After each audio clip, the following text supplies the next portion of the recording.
because now is the time.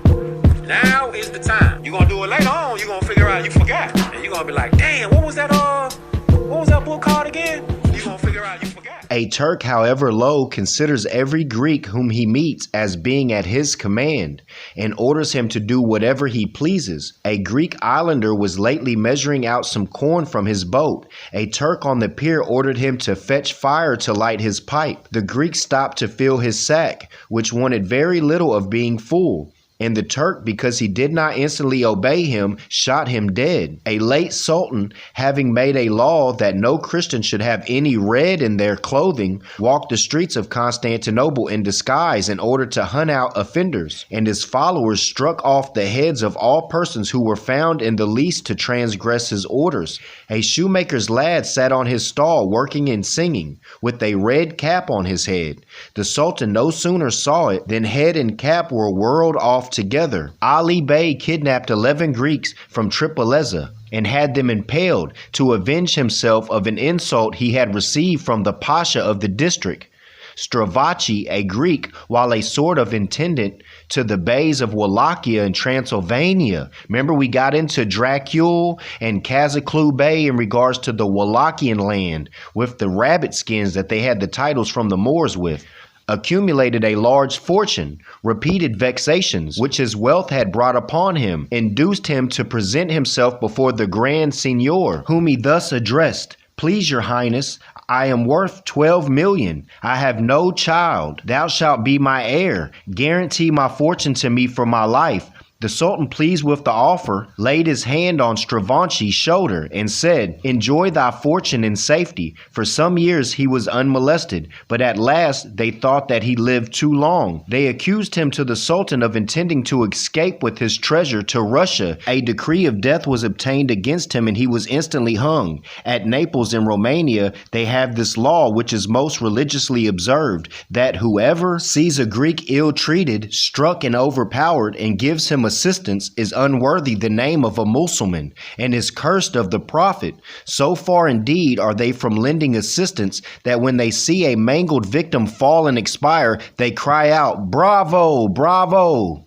The Moorish Prince. We have seen a letter from Prince Abdul Rahman, late a slave in Mississippi, dated Monrovia, colony of Liberia, Africa, April 13th. He has ascertained that his relatives in Timbo are still the reigning family of the country and is able by means of travelers to transmit and receive communications in the space of 15 days. My brother, he says, is the present king, having been enthroned 3 years since, and his benignant and placid qualifications endear him to all his subjects. He expresses the deepest sympathy for his children who are still in slavery in Mississippi while he's a Moorish prince, and says their emancipation would be paramount to every other consideration. Longevity could not be desirable to one whose furrowed cheeks and hoary locks are on the verge of the grave, under the frozen impression that his offspring are still suffering in bondage. Now, was that mentally or was it forced? 'Tis all the last hope,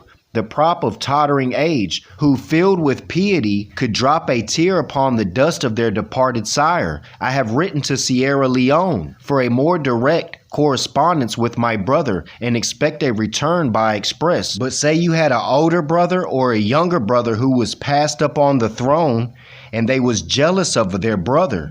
They would turn around and have their own brother kidnapped by Europeans and took over, put in slavery so they could sit on the throne and have the fame and nobility. So you had to watch it. It was either your families or the Europeans, and working in unison because they wanted to be on the throne. So they'd have their own family members either killed, kidnapped so that they could sit on the throne. I want to do a conclusion in regards to the Moorish prince and some of his bloodline heirs being enslaved in the Americas.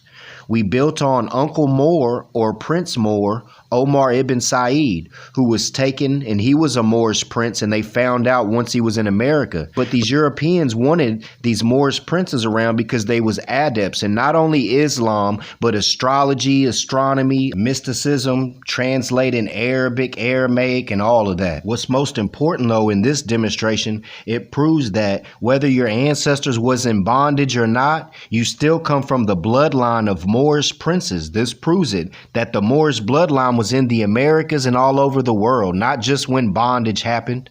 I leave you in peace and love. Divine honors the Prophet Noble Drew Ali and the Moorish divine and national movement of the world. Get all these books in your life because now is the time. Now is the time. You're gonna do it later on, you're gonna figure out you forgot. And you're gonna be like, damn, what was that book called again? You're gonna figure out you forgot.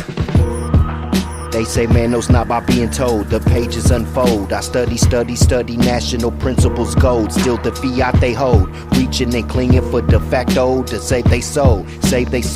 I know my destiny as above so below. Read gnosis off of the dial plates, blinding me as it glow. High shimmer, had amnesia, now I remember. Got the message from Drew Ali so there was no return to sender. Figure out you forgot.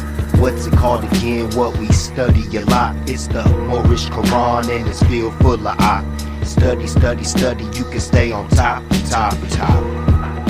can stay on top. You gonna figure out you forgot. You can stay on top.